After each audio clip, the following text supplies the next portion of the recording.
Salve, salve, meus queridos. Só alegria, galerinha. Tudo bem com vocês? Professor T tá passando aqui para hoje estar resolvendo com vocês aí as questões da UFGD, certo, pessoal? Vestibular que caiu em 2022, né, para ingresso em 2023, beleza?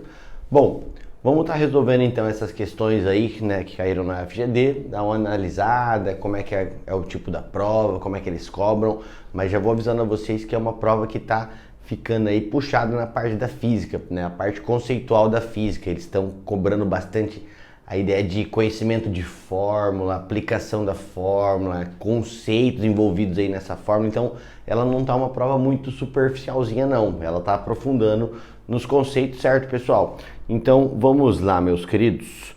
Pegando aqui, né, as questões que caíram, lembrando que na prova da FGD são 6 questões de física, todas aí questões objetivas de marca X, e ela cobra, né, vários temas. O ano passado, né, esse ano que a gente vai estar resolvendo para ingresso em 2023, caiu questões de mecânica, caiu questões de cinemática, caiu questões de eletromagnetismo, caiu questões de óptica, de termo. Então foi uma prova que contemplou bastante aí os conteúdos, certo, pessoal? Com a primeira questão aí que nós temos para resolução, ela fala assim, ó: uma pessoa com sobrepeso percebeu a necessidade de cuidar melhor da sua saúde física e mental e começou a fazer caminhadas e corridas recorrentes. A tabela a seguir mostra parte dos resultados apresentados por um aplicativo de celular obtido na primeira competição oficial em que a pessoa participou. Trecho de 0 a 1 km, tempo 6 minutos e 30 segundos, ganho de elevação 18, perda de elevação 0. E aí a tabela tem várias informações, né, referentes a como que esse cara estava correndo, andando, né, exercitando, beleza? Um indicador importante para os corredores é o pace, ritmo médio, ou seja, o tempo necessário para o corredor percorrer 1 km. Considere a massa corporal dessa pessoa constante e igual a 80 kg. Durante a competição, a aceleração da gravidade igual a 10 metros por segundo ao quadrado. A partir dos dados, assinale a alternativa que indica correta e, respectivamente, a velocidade escalar média, o passe médio, a variação da energia potencial gravitacional desse corredor ao longo dos 4 quilômetros de competição. Muito bem, então, pessoal.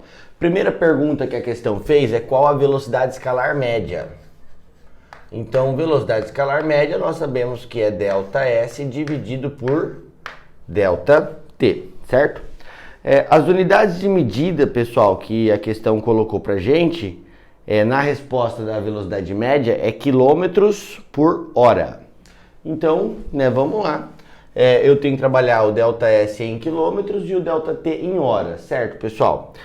A questão falou que o ΔS foram 4 km, isso já é definido para nós, né? Se você olhar ali o trecho de 0 a 1 km, 1 a 2, 2 a 3, 3 a 4, entendendo ao todo 4 km, então velocidade média ΔS 4 km,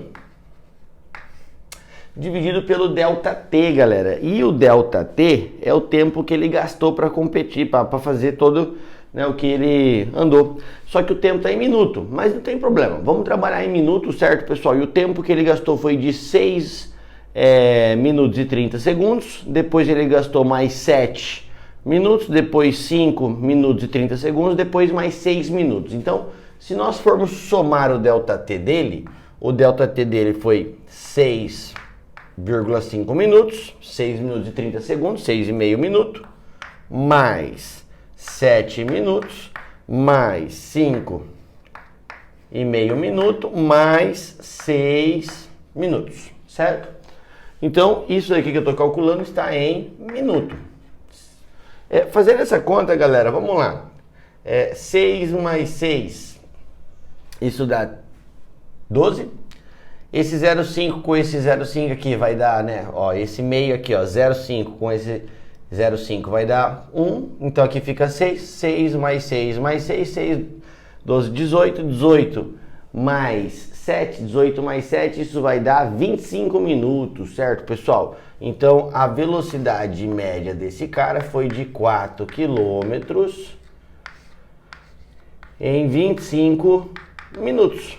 Só que ele quer a velocidade média em quilômetros por hora, certo, pessoal? Agora aqui eu vou fazer uma ideia de regra de 3, né? Lembrando que no vestibular nós não temos muito calculador, não temos calculadoras de nenhum tipo, certo?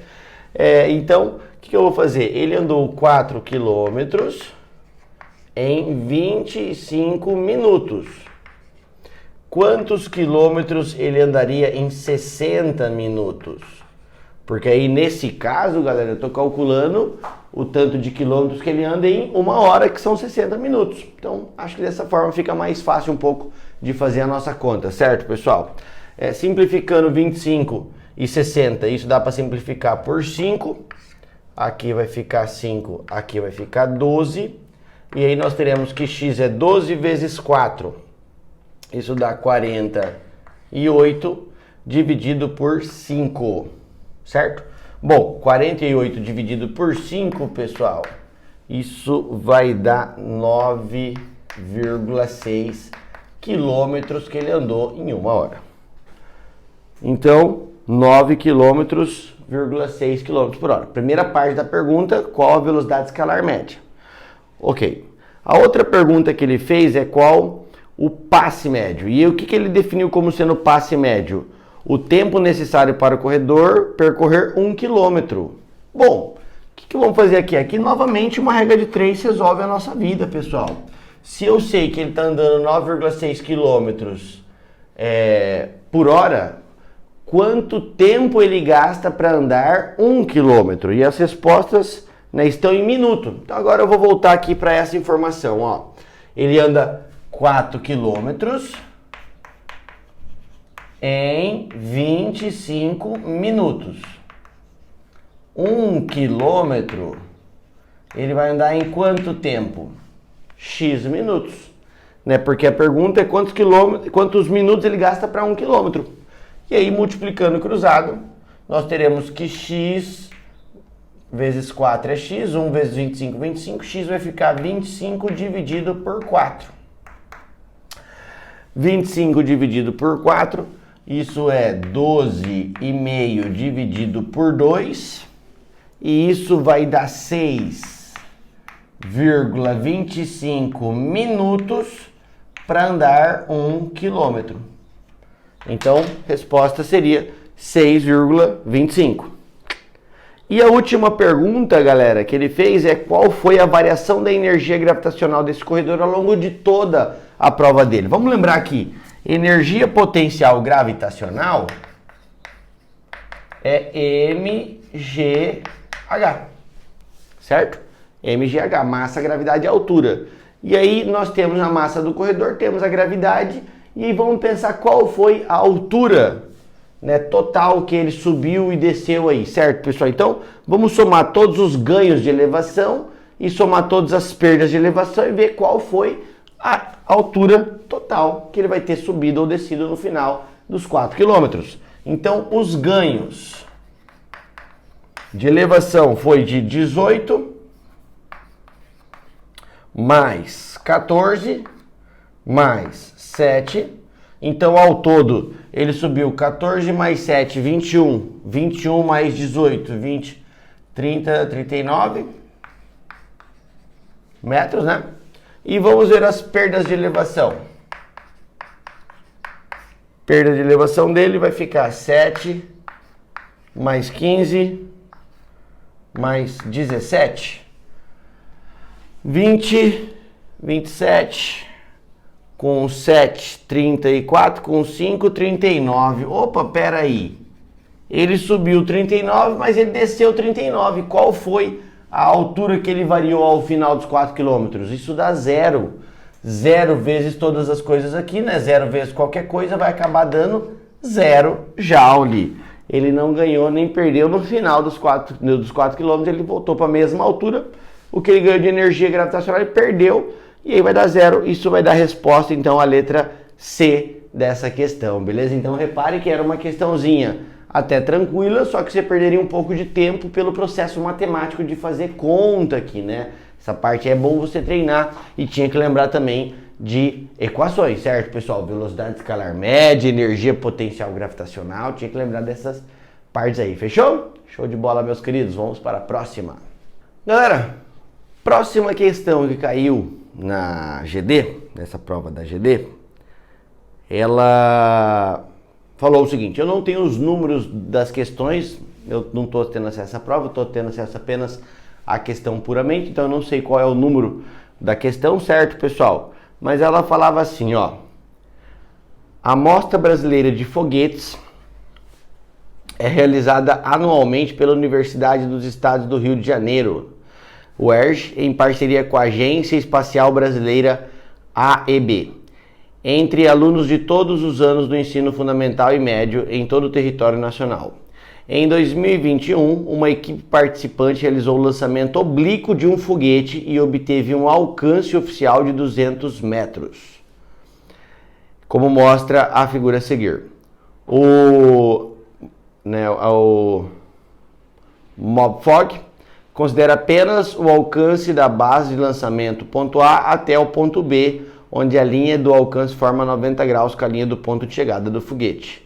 Para auxiliar no cálculo do valor X, do deslocamento efetivo da sombra da trajetória do foguete, o estudante mediu a distância do ponto de chegada do foguete até o ponto B e obteve 150 metros. Tenha como base os dados apresentados e que a gravidade vale 10 metros por segundo ao quadrado, que o seno e o cosseno de 45 vale raiz de 2 sobre 2, despreze a resistência do ar e considere que o ângulo de lançamento foi projetado para a obtenção do alcance máximo. Dessa forma, é correto afirmar que a velocidade oblíqua de lançamento desse foguete foi de aproximadamente... Então, pessoal, olha só o que aconteceu nessa questão. O cara pegou e lançou o foguete obliquamente com uma velocidade inicial, que é o que a gente quer descobrir.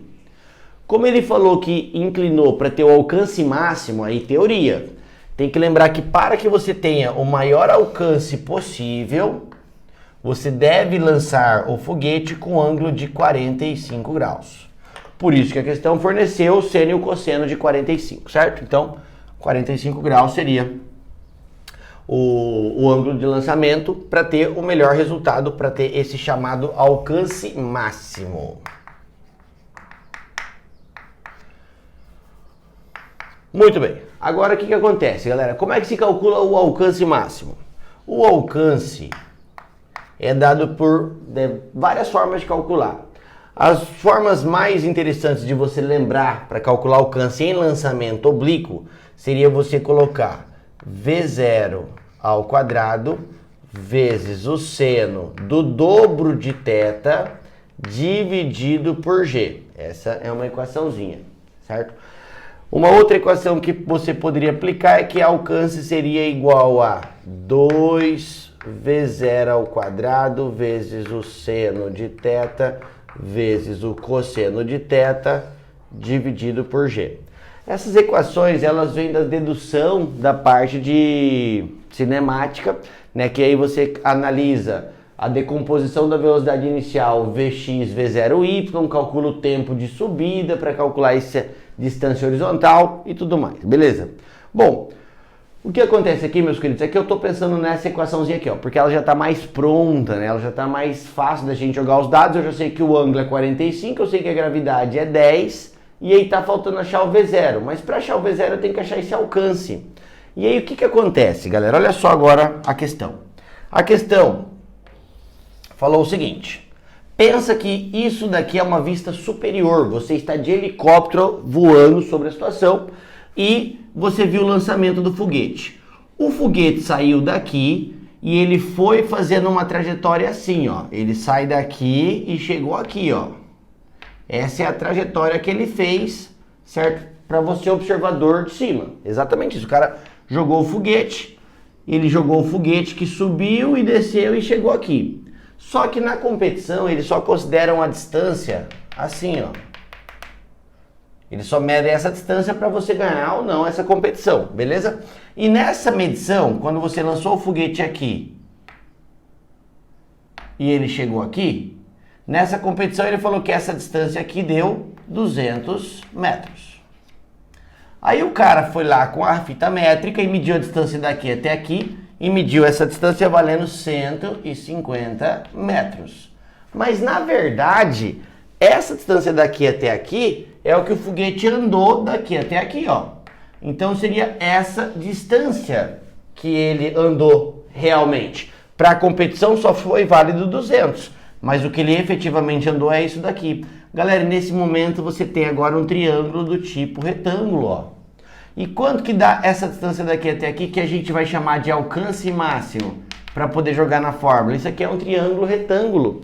Triângulo retângulo você aplica Pitágoras. E aí você teria que fazer 200 ao quadrado mais 150 ao quadrado. Porém, meus queridos, aqui é um triângulo 3, 4, 5, né? Ó, 3 vezes 50, 150. 4 vezes 50, 200. Então aqui vai ser 5 vezes 50, que dá 250 metros. Agora que eu sei o alcance, sei o ângulo, sei a gravidade, vamos achar a velocidade de lançamento. Então, alcance 250 é igual velocidade ao quadrado vezes o seno do dobro de 45 dividido pela gravidade. 2 vezes 45, 90, seno de 90, isso dá 1. 10 vezes 250, isso dá 2.500. Isso é igual a velocidade inicial ao quadrado. Isso dá uma velocidade inicial. Raiz de 25 é 5, raiz de 100 é 10, sai um zero, 50 metros por segundo. Mas a questão não quer a velocidade em metros por segundo, ela quer em quilômetros por hora. E aí tem que lembrar que de metros por segundo para quilômetros por hora, você multiplica por 3,6. 50 vezes 3,6, isso vai ficar 180 quilômetros por hora, o que dava a alternativa letra E. Bom, galerinha, tá vendo que mais uma questão de lançamento, mas interessante essa questão, a forma como ela foi cobrada foi uma forma bastante interessante. Tinha que ter noção aqui dessa parte geométrica, né, a parte matemática de triângulo, tinha que lembrar das equações de alcance para lançamento, então foi uma questãozinha bem trabalhosa e no final ainda tinha a pegadinha de você não poder esquecer de multiplicar pelo 3,6, fechou? Show de bola, meus queridos! Meus queridos, olha só essa próxima questão que caiu na UFGD, então. Né, uma parte aí que envolveu elétrica, circuito elétrico, com um pouquinho aí de térmica, né? Olha só que legal como é que eles fizeram isso.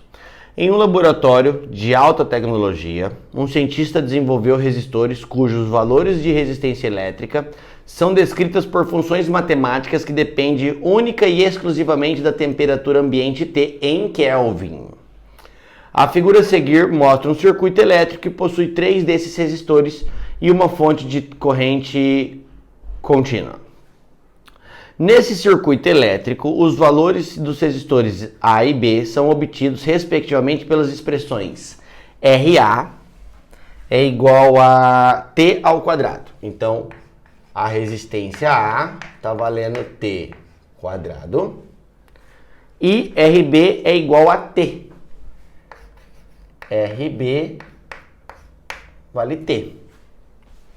Desprezando quaisquer efeitos de supercondutividade e semicondutividade a baixas temperaturas, qual o valor correto da temperatura ambiente quando a corrente que passa em cada resistor associado em paralelo é de 1 ampere? Então, meus queridos, olha só o que está rolando aqui. A questão desenhou um circuito elétrico com uma fonte de tensão contínua, por isso positivo e negativo, né? Uma pilha. Aqui é o A. E aqui são os 2 resistores B.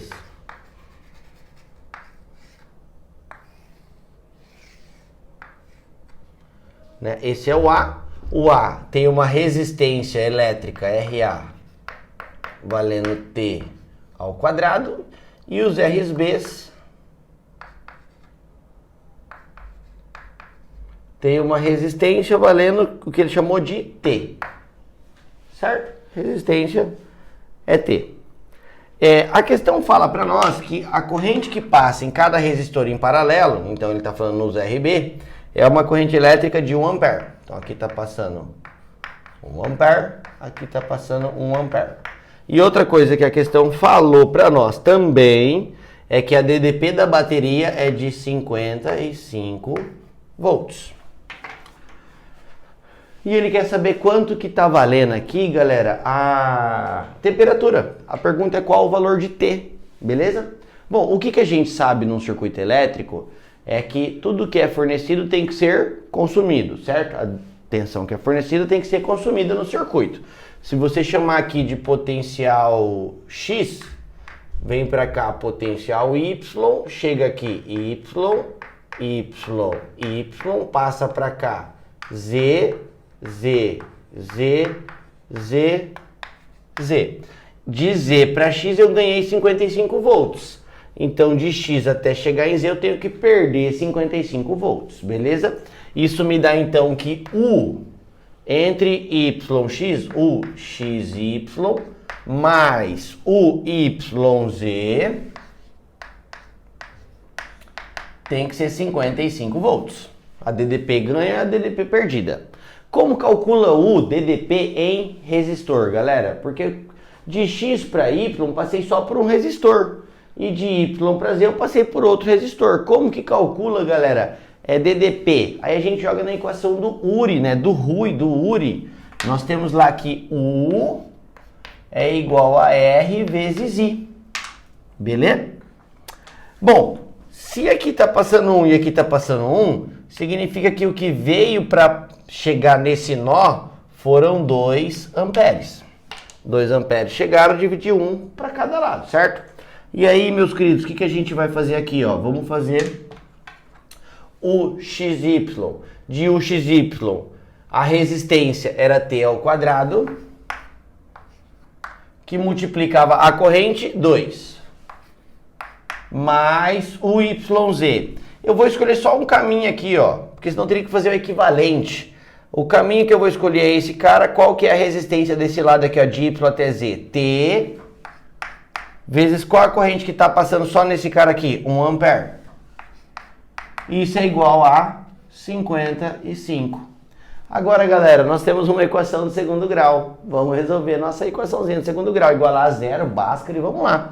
2 vezes T ao quadrado, 2T ao quadrado, mais T menos 55 é igual a zero.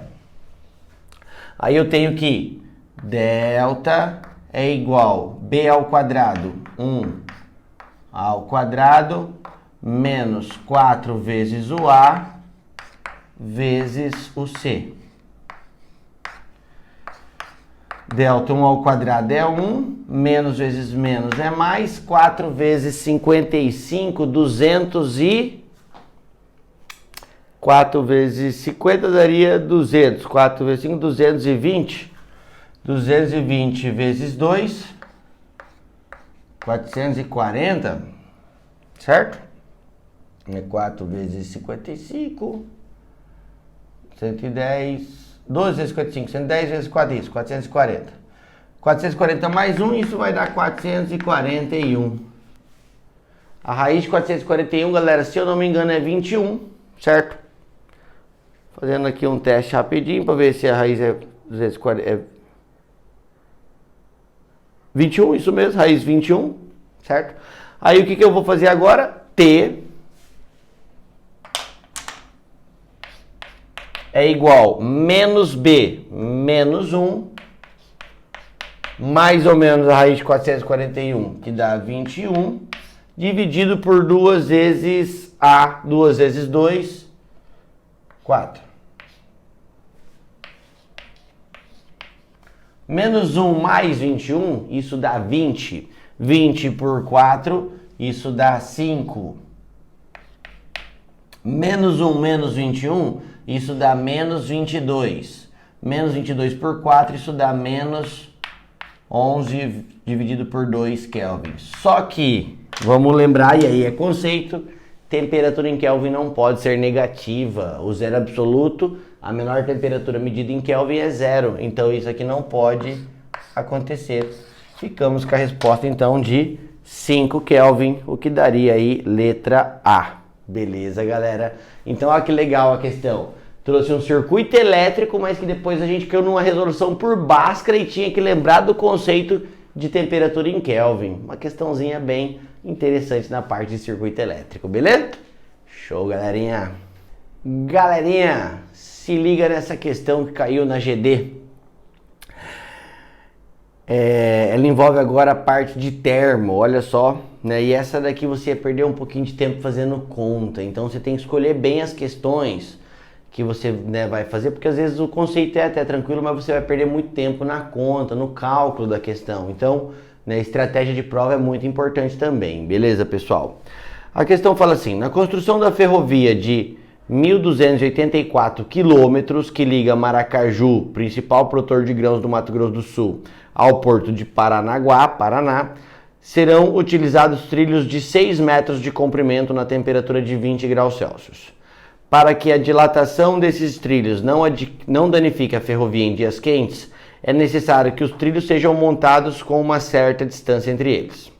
Considerando-se que a temperatura máxima atingida pelos trilhos no dia mais quente já registrado seja de 60 graus Celsius e que, nessa temperatura, os trilhos encostem um no outro, quantos trilhos de acho, cujo coeficiente de dilatação linear é 1,25 vezes 10 a menos 5 graus Celsius a menos 1, são necessários para construir os dois carris paralelos dessa ferrovia? Então, nós temos lá a ferrovia, né? E a gente vai colocar trilhos que inicialmente tinham 6 metros de comprimento, mas isso na temperatura 20 graus Celsius, certo?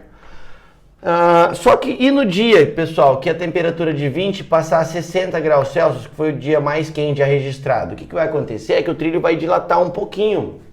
A hora que ele dilatar um pouquinho, a questão falou que os dois trilhos que estão, né, um próximo ao outro se encostam.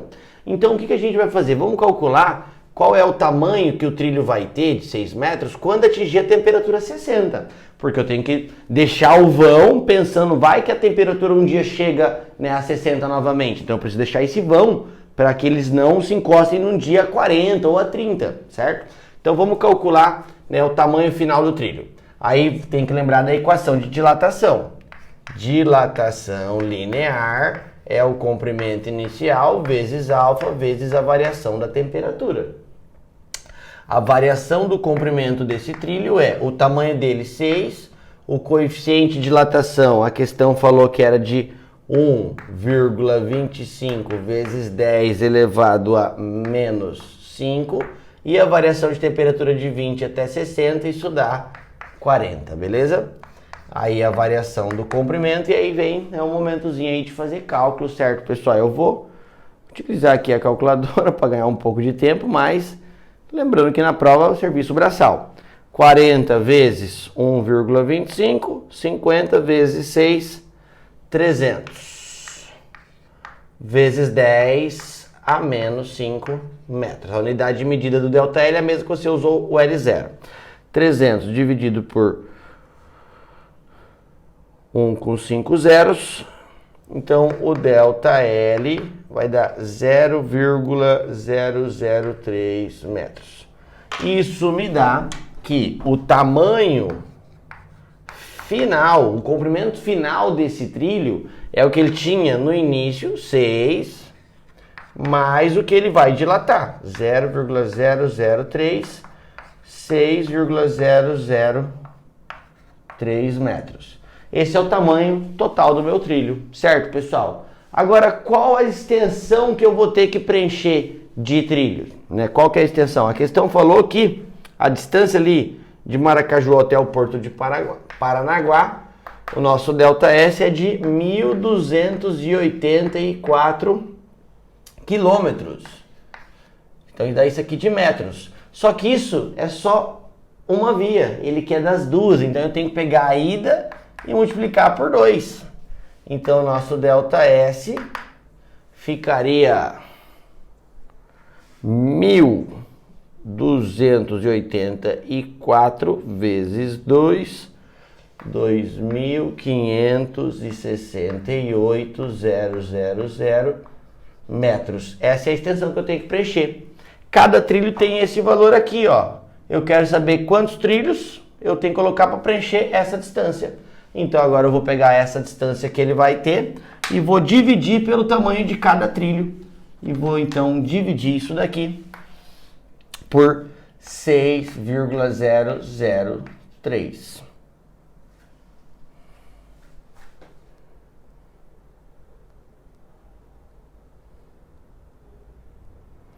O que vai dar um total de trilhos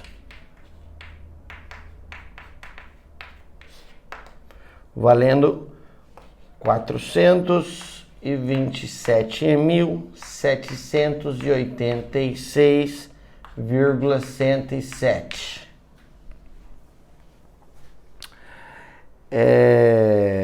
A questão falou, vamos ver aqui. São necessários quantos trilhos para construir isso daqui, galera? O valor de 427.786,1.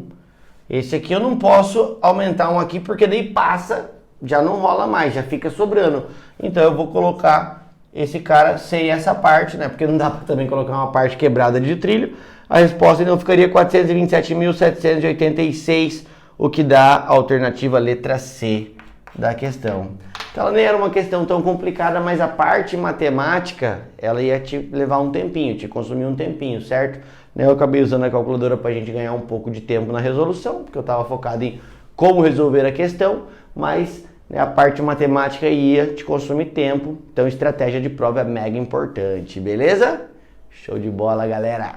Meus queridos, olha a GD inovando, pessoal, cobrando questão aí de luneta, né? Não é uma parte muito comum pensando em vestibular da GD, certo, pessoal, né?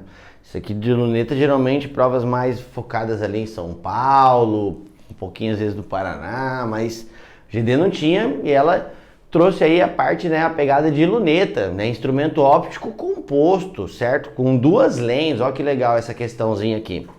O estudante deseja construir uma luneta com materiais de baixo custo para realizar observações astronômicas.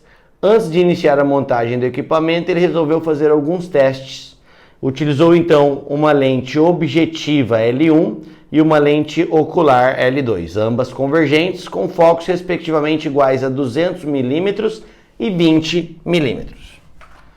O esqueminha da montagem do nosso estudante foi colocar uma lente convergente, que ele chamou aqui de L1, a lente objetiva, colocou aqui uma lente ocular, lembrando que a lente ocular ela chama ocular porque ela está perto do olho, L2, e a objetiva está perto do objeto, objetiva perto do objeto, ocular perto do olho, beleza, pessoal? Ambas convergentes, e ele falou que o foco, respectivamente, 200 mm e 20 mm, então o foco da lente 1 era 200 milímetros, positivo. Por que positivo? Porque ela é convergente, borda fina, e o foco da lente 2 era de 20 milímetros, positivo pela mesma explicação, lente convergente, borda fina, foco positivo, beleza? Beleza, aí ele fala ali como mostra a figura, ok. Em um primeiro teste, o estudante posicionou um objeto real a 30 centímetros de distância da lente objetiva. Então, a distância do nosso objeto até a lente objetiva, isso é o que a gente chama de P. Só que eu vou chamar de P1, certo, galera? Porque é a posição em relação à lente 1, ok? E esse P1, ele está valendo 30 centímetros, eu vou colocar 300 milímetros para estar trabalhando nas mesmas unidades de medida. Então, 300 milímetros.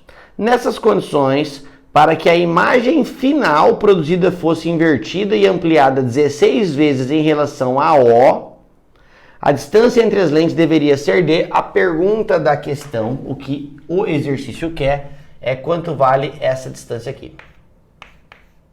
Essa foi a pergunta. Mas ele quer essa distância para que a ampliação total seja de 16 vezes. Eu vou colocar aqui então que né, a ampliação total tem que dar 16 vezes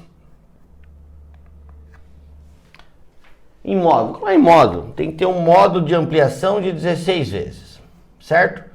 Bom, o que acontece, galera, é que para esse tipo de situação, para essa parte aqui de microscópio, né, a ampliação total é igual o produto das duas ampliações, ampliação 1 mais ampliação 2, beleza?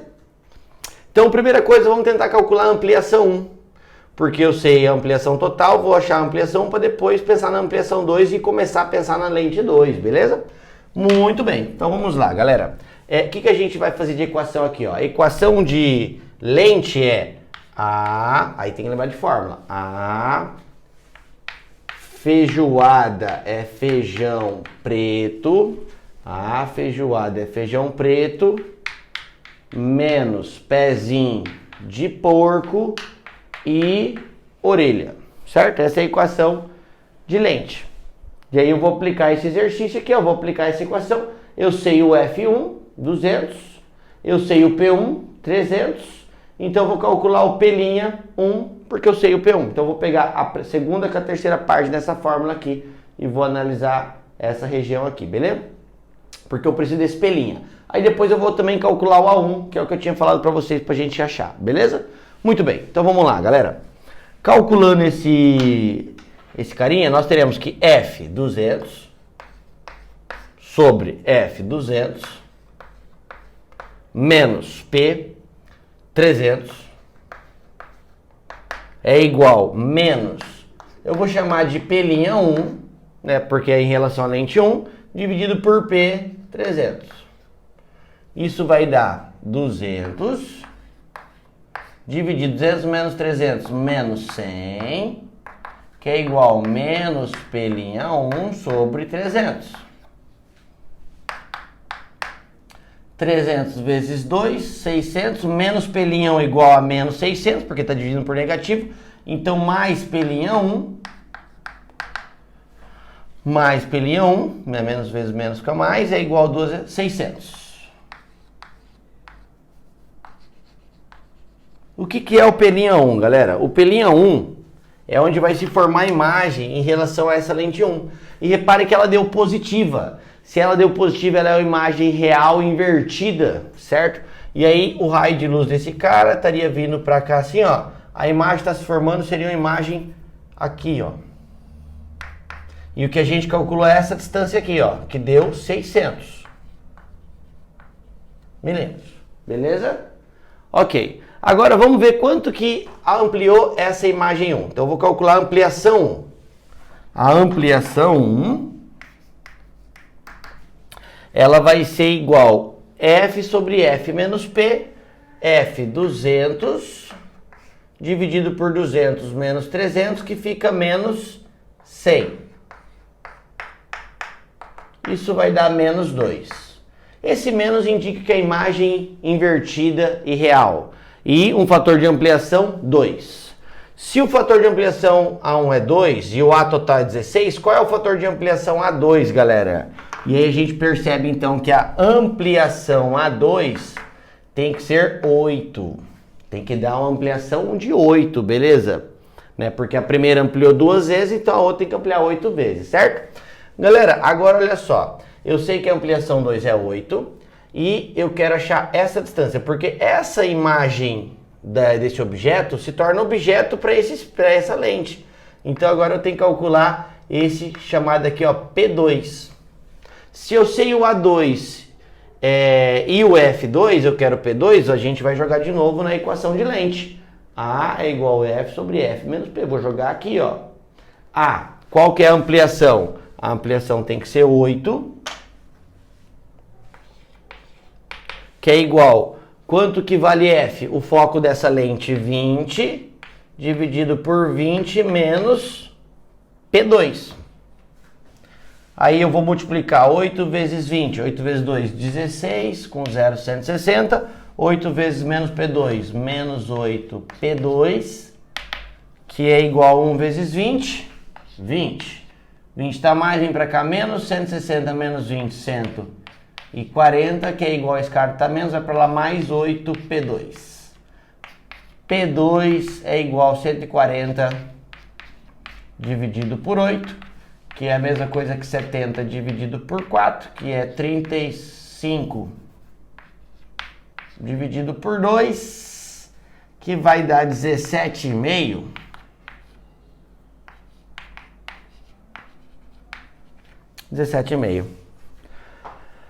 Agora, galerinha, o que ele quer saber? Ele quer saber o D. E repare que na figura quem que é D? 600 mais P2. Se o P2 é 17,5 e esse cara é 600, nós finalizamos então falando que o D vai ser igual a 600 mais 17, 617,5 milímetros, o que daria a resposta letra C.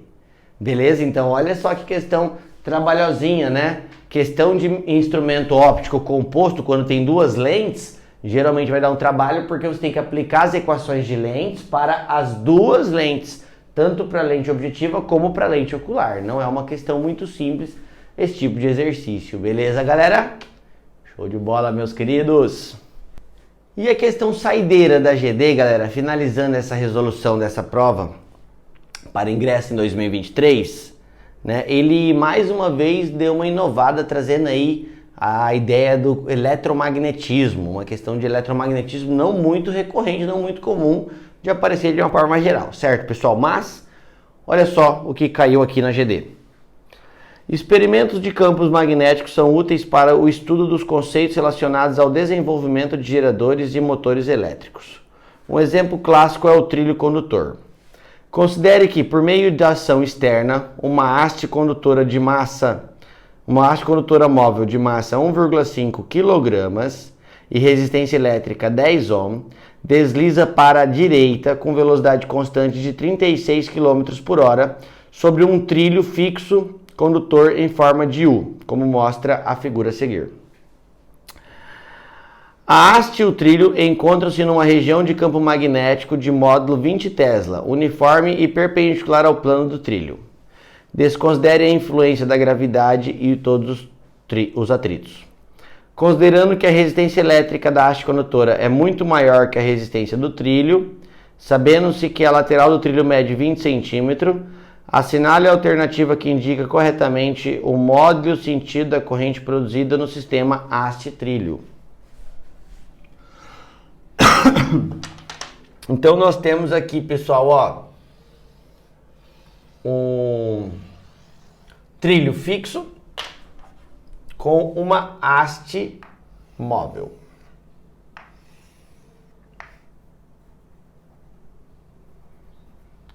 Nessa região tem um campo magnético uniforme que está entrando na figura. Esse é o B externo aqui que entra na figura. E por ação de uma força externa, essa haste está indo para a direita com uma velocidade constante. Essa velocidade constante que ele falou era uma velocidade constante de 36 km por hora, o que vai dar 10 metros por segundo, divide por 3,6, tá? Ele também fala para nós que o valor do campo magnético na região é de 20 Tesla. Ele também fala para nós que a resistência elétrica R, que a resistência elétrica desse negócio é de 10 ohms. Ele deu a massa da haste, falou que a massa da haste era 1,5 quilogramas. Ele falou que o tamanho do trilho, cadê? O tamanho do trilho, no caso o tamanho da haste aqui, essa distância daqui até aqui, que eu vou chamar de L, ele falou que o L estava valendo 20 centímetros, isso vai dar 0,2 metros, já estou pensando em sistema internacional. E ele falou que a resistência da haste é muito maior que a do trilho, então a resistência do trilho é desprezível, é isso que ele quis dizer para nós nesse momento, certo, pessoal? E aí ele faz duas perguntas para nós nesse caso agora, ele quer saber o seguinte, ó. Assinale a alternativa que indica corretamente o modo e o sentido da corrente elétrica produzida no sistema haste-trilho. Bom, Quando você começar a mover essa haste para a direita, galera, você vai causar uma DDP entre os terminais dessa haste, né? Quem nos garante isso é a lei de Faraday, lei da indução eletromagnética. Quando tem variação do fluxo do campo, surge uma DDP no circuito, né? A lei de Faraday fala que a DDP induzida é igual a variação do fluxo dividido pela variação do tempo. E esse menos da lei de Faraday, eu gosto, né, muito desse menozinho, que ela tem a ver com a lei de Lenz, que eu particularmente gosto de chamar de lei do contra. Por que lei do contra? Né, esse menozinho aqui, ó, vem da lei de Lenz,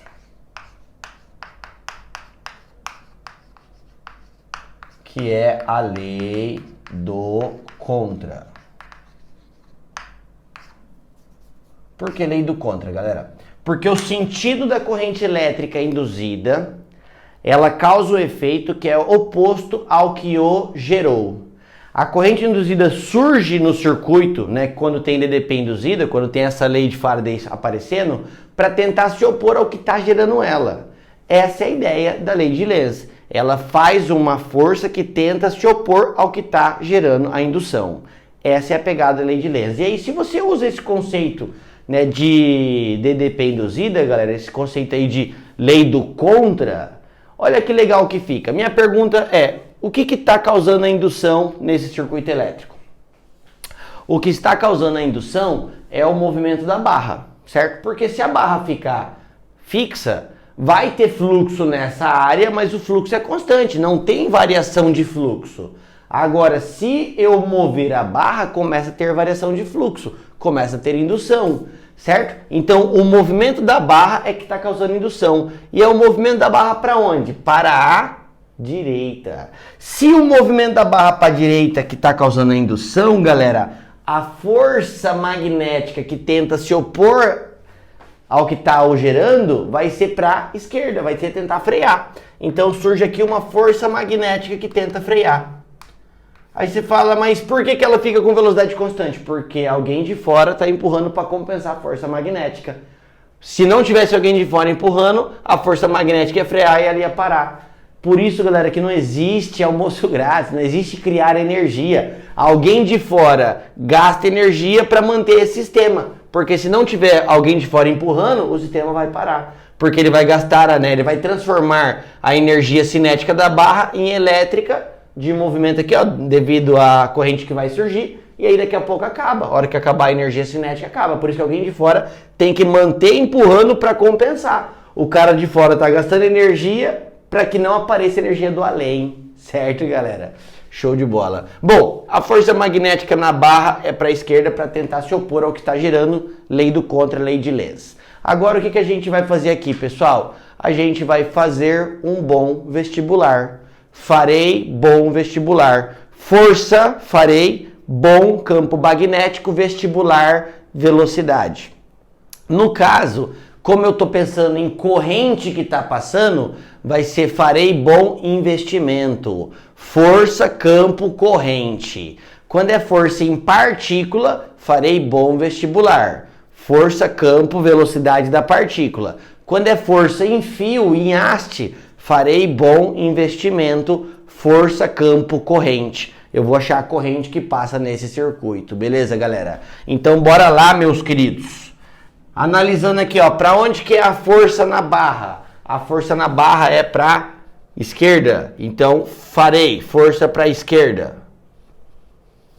Para onde que é o campo? O B, o campo magnético aqui, ó, é entrando. O campo é entrando. Então nessa haste, para onde que ficou a corrente? Subindo. Se a corrente sobe na haste, chega aqui, não tem como ela ir para o lado esquerdo, porque aqui o circuito é aberto. Ela vem para o lado direito. Então a corrente induzida que surge é no sentido horário. Primeira parte da pergunta. Qual seria o sentido da corrente elétrica? No sentido horário. Isso deu pela regra da mão esquerda, farei bom investimento, beleza? Sentido horário.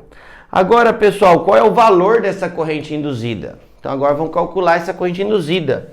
Bom, nesse caso agora, meus queridos, eu quero saber o I, calcular o valor do I e eu sei o valor do R, 10. que eu vou fazer? Vou tentar calcular a DDP. Porque se eu souber a DDP, que é a mesma coisa que o U, sabendo o R, a gente joga no URI, no RUI, né? Só que nesse caso aqui, ó, quando eu tenho, né, a DDP induzida por movimento de haste, eu tenho uma equaçãozinha pronta melhor do que essa daqui, que é a equação do EuBVL. EuBVL, certo, galera? A força eletromotriz induzida é o produto campo, velocidade, tamanho, comprimento. E é igual B, o campo magnético, 20, a velocidade V, 10, e o comprimento L, 0,2. 10 vezes 0,2 fica 2, 2 vezes 20, 40 volts foi de DDP. Agora que eu sei a DDP e sei a resistência, vamos achar a corrente no URI. U ou no RUI, né? R é U sobre I. No caso, esse U é o E, é a DDP, é a equaçãozinha do Rei. R é igual a E sobre I. R, 10. Isso é igual a E, 40. E vai ficar 40 por 10, 4 amperes. A corrente que passa vale 4 amperes no sentido horário. A resposta é a letra C. Beleza, galera? Então tá vendo que essa prova da GD não era uma prova muito simples de ser feita. Bastante formulazinha, né? Conceito envolvendo a fórmula, não é só jogar os números, tinha que lembrar de teoria, de conceito. A parte matemática um pouquinho puxada, você perderia tempo aí fazendo algumas continhas, certo? E ela contemplou bastante conteúdo. Óptica, termo, magnetismo, elétrica, cinemática, energia, né, que entra na parte da mecânica. Então foi uma prova bastante completa, certo, galera? Foi uma prova bem boa, os enunciados claros, né? Foram enunciados que não causavam ambiguidade, mas que era uma provinha difícil aí de ser feita, beleza? Se ela manter esse nível, a gente fica feliz porque ela valoriza o aluno igual você, que é um aluno que está estudando, que está pegando firme, né? E aí não vai ter uma discrepância para aquele aluno que não está estudando muito e vai lá chutar as questões, acaba, né, tendo mais dificuldade, beleza? Gente, Teta fica por aqui, abraço, tudo de bom, falou, valeu, meus queridos.